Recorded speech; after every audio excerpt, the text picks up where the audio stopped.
Ladies and gentlemen, where is this brother? Where is Pochettino? What's going on, man? I mean, the Arsenal game's finished. Some people even told me he was meant to be at the Arsenal game in the stands somewhere. What is happening? I'm getting a little bit worried now.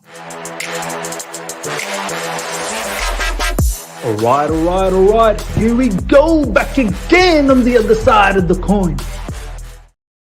Right, welcome back to the other side of the coin, ladies and gentlemen. Lots of news to go through. So without further ado, let's get stuck straight into it. We'll come back to the whole Pochettino situation very soon. I'm just a bit concerned at the moment. Why is this taking so long? It's been a while since Pochettino was linked, and there's been several interviews. Surely by now you would have been able to jot down exactly what you want, what you don't want, and come to a conclusion. Like, what seems to be the holdup right now? Whatever it is, hopefully it gets resolved ASAP. And we nail down Pochettino. We need a manager for next season. We need to start planning for next season. The worst thing we can do is just let this season roll the way it is, and players are in the mud, and there's no hope or light at the end of the tunnel. And before you know, next season's upon us, and we've not really started to rectify some of the situation. It's very, very important, in my personal opinion, to get the announcement of Pochettino ASAP, just to get that feel-good factor, the proper feel-good factor, to be honest.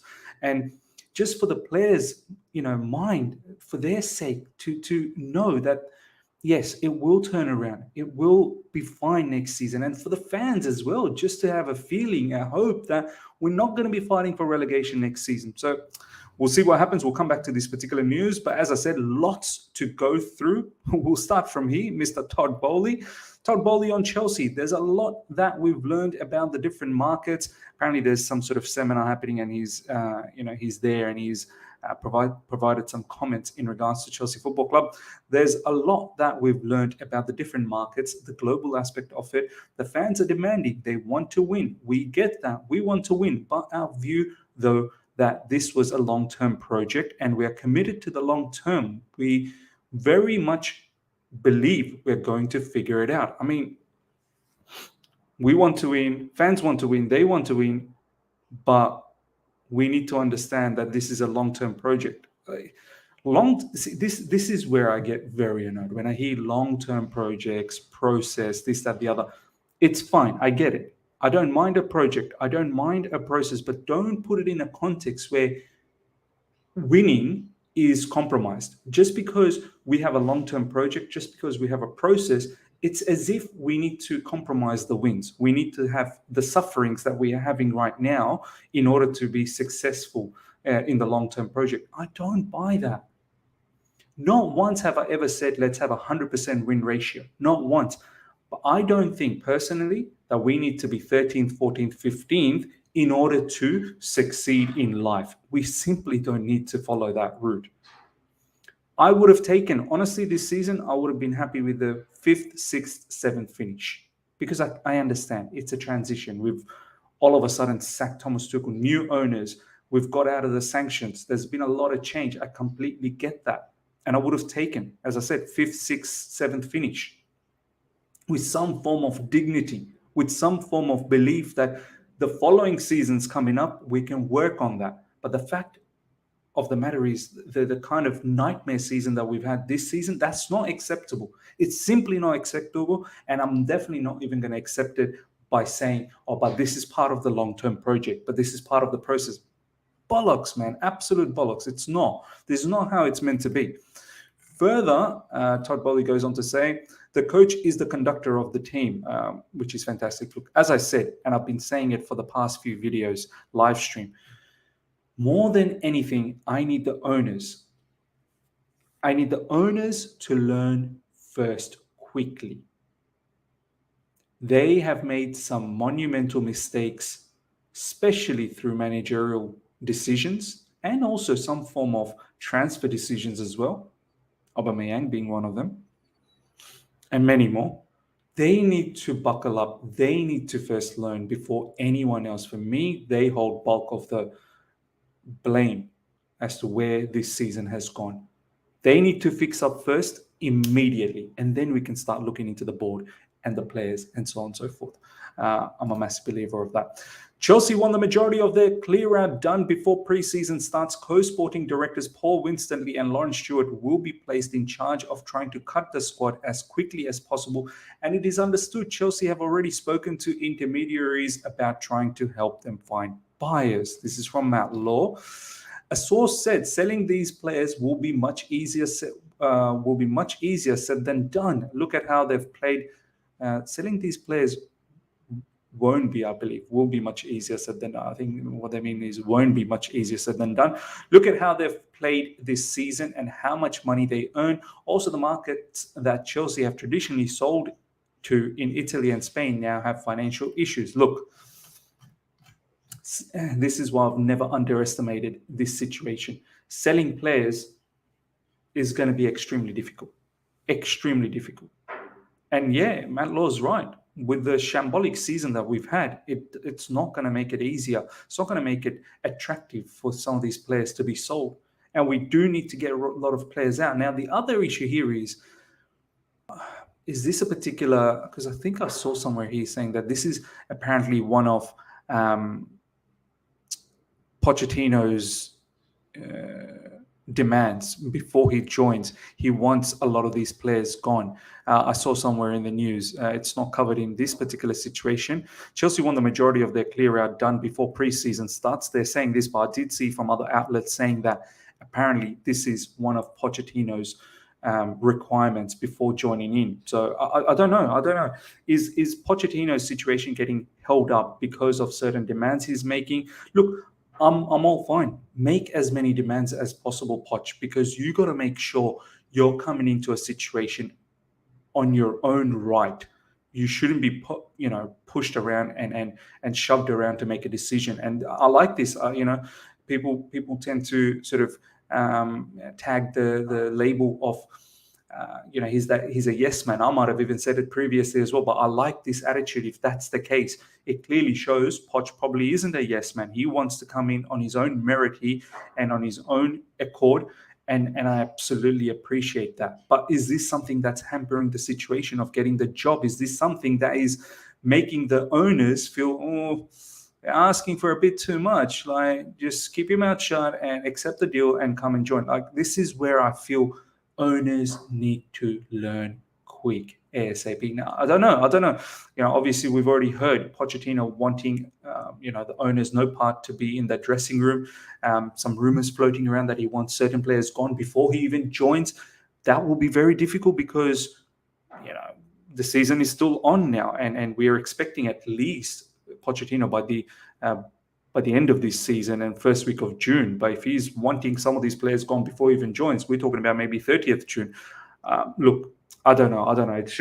It's just a complete mess at the moment. But yeah, look, Matt Law's not wrong here. Matt Law's not wrong. It is going to be very difficult to get rid of all of these players, but at the same time, it is paramount that we do get rid of a lot of these players. One of them being Aubameyang. So look. And yeah, generally we used to sell in Italy and Spain, and it's not going to be that easy to sell the players there because financially they're strapped. But we have to find ways of finding other avenues now. Next up, Frank Leboeuf. Shameful, disgraceful, pitiful. I don't know if the players understand what they are doing right now. On top of dirtying the image of the club, they're dirtying their own image. I mean, look, Frank Leboeuf, I've been listening to some of his stuff on ESPN, and he's been very, very heavy on the players. And I see a lot of pundits being very heavy on the players. Look, I've always said players are definitely culpable, but they're not the be-all and end-all of this situation. This thing is far deeper than that. We're not talking about one or two players being bad. We're talking about an entire squad of players being bad. Just deep that for a second. We cannot be just coming here and absolutely hammering all these players, because it's not just about that. There's far bigger issues, and we've mentioned it in this video several times, and it all starts from the ownership. So look, to a certain degree, yes, they are dirtying their own image as well. Can they do a lot better? Of course they can. Of course, I wish the players and I've said this in previous videos once again, that more than anything, play for yourself now. You don't have to play for the fans. You don't have to play for the club. Play for yourself at least. Save your own image. Save your own pride as well. So very important that they do that. So look, man, I'm not gonna sit here and just continuously bash the players. But at the same time, they have to take some responsibilities as well if they want to turn things around slightly. But what do you do, man, when you have a novice manager like Frank Lampard who's not providing them any guidance? The Premier League is not easy, man. You're coming across some top managers. Even mid-table managers are so equipped tactically. We're not helping out these players either. When you have a novice manager like Frank Lampard, who only seems to talk about passion, desire, and the basics of football, there needs to be a lot more guidance, man. And I don't think we're guiding these particular players, man. I feel really, really sad for this particular situation. Chelsea have now lost 20 matches in all competitions this season.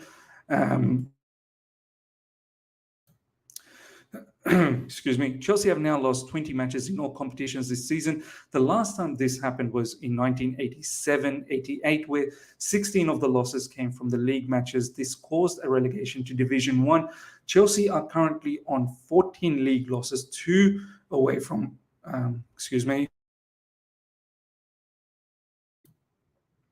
2 away from the most recent record, which was 36 years ago. It's just some of the records that we're breaking right now. Sensational, absolutely sensational.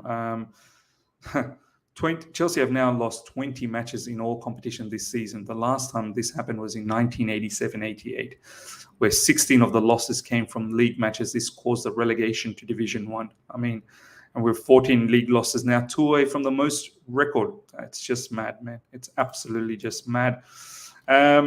All the indications are that Frank Lampard will see out the season. Chelsea want to show Lampard the respect that his legacy deserves. Look, I appreciate that Chelsea are trying to show some respect to his legacy, but what about Chelsea's legacy as well? Surely Frank's legacy is not bigger than Chelsea's legacy. I said it 2 matches ago when he was on 4 out of 4 losses. Just get rid of Frank and just let the players manage themselves. Allow Silva and Azpilicueta to select the team. I'm pretty sure they would probably do a better job. But here we are. We're going to stick around with Frank Lampard because we want to protect his legacy. Okay, we're about to be 7 out of 7. 007 is getting touted around. And we're going to be a massive meme when we lose the match against Bournemouth. And you best believe we will lose the match against Bournemouth. But there are some at Stamford Bridge who believe the team would benefit from Pochettino taking over before the season ends because it would give him a running start to his first full season at the helm. Absolutely agreed. I've called this out several times. As soon as this brother became our most favorite choice, we saw the list of candidates, and he was the most suitable selection. I said, bring him in immediately, so he can understand the team and get going, and not have to wait for the preseason. So we'll see. Craig Burley, Pierre-Emerick Aubameyang should not wear a Chelsea shirt again. He should not even be allowed to train, to be in the training ground. It wasn't about a lack of service. He walked around for 45 minutes. It's embarrassing. Do you know what? I've seen so much slander and abuse towards Aubameyang. We forget the fact that this guy has barely played any football. And now we're asking him to start. I even said in my preview in this game, just don't worry about Aubameyang anymore. Just play with David Dacha Fofana. And now we've opened up the box to slam Aubameyang, who's, let's be honest, he's been mistreated this season. We brought him in and then we sacked the manager that wanted him. Why did we bring him? That's where the first issue was. Why did we bring in Aubameyang? Forget about everything that transpired later on. Why did we? Who was thinking? Whose thought process was it? If the owners knew they were going to sack Thomas Tuchel, why did you get Aubameyang? And then you got Aubameyang and you sacked Thomas Tuchel. You got in Graham Potter, who was utilizing Aubameyang initially, if you guys remember. And then all of a sudden, the World Cup came around. Then we had the transfer window and we bought a whole heap of players. And all of a sudden, Aubameyang was abolished. What do you expect Aubameyang to do? Now he's sitting here bashing him.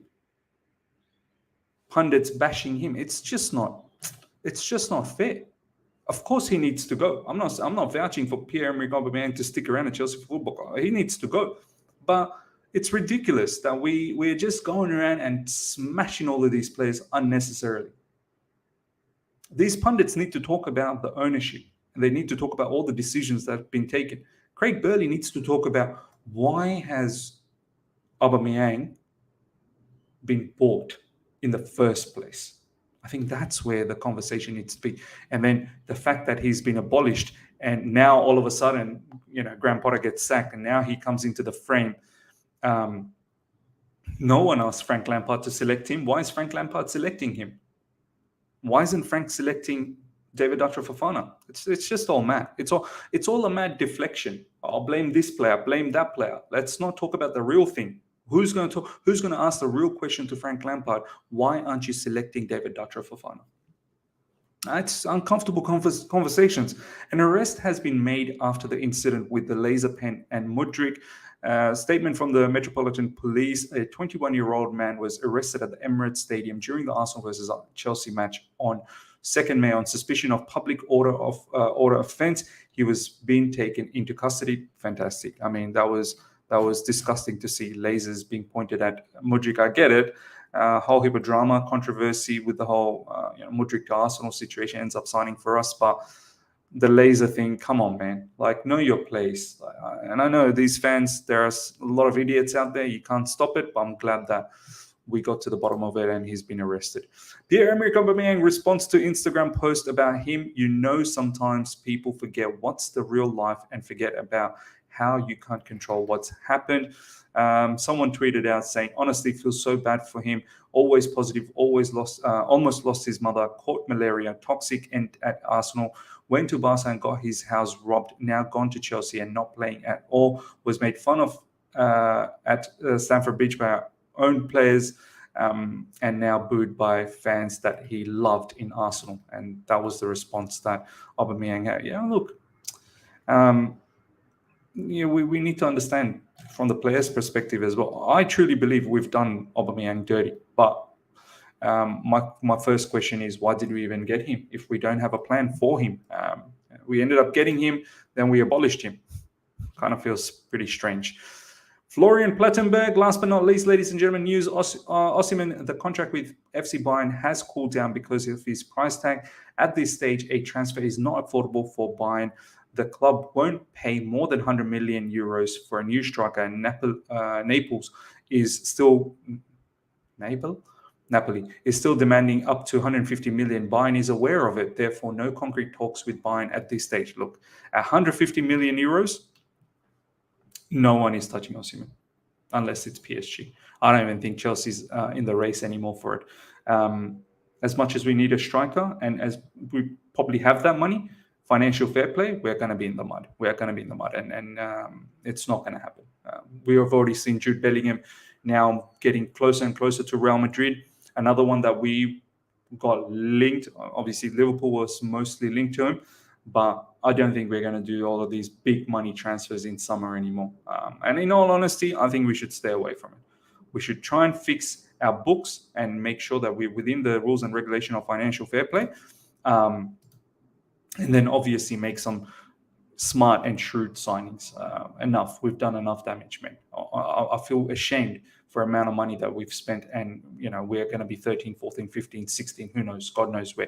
So yeah, ladies and gentlemen, let me know how you feel about every news that we've talked about, especially Poch. Where is he? Are you worried? Todd Boehly, the stuff that he's saying? Comment in the comment section below. Smash the like button if you're here for the first time. Subscribe, hit the bell notification to stay in touch with all my content. And thank you for 22,000 subscribers. Much appreciated.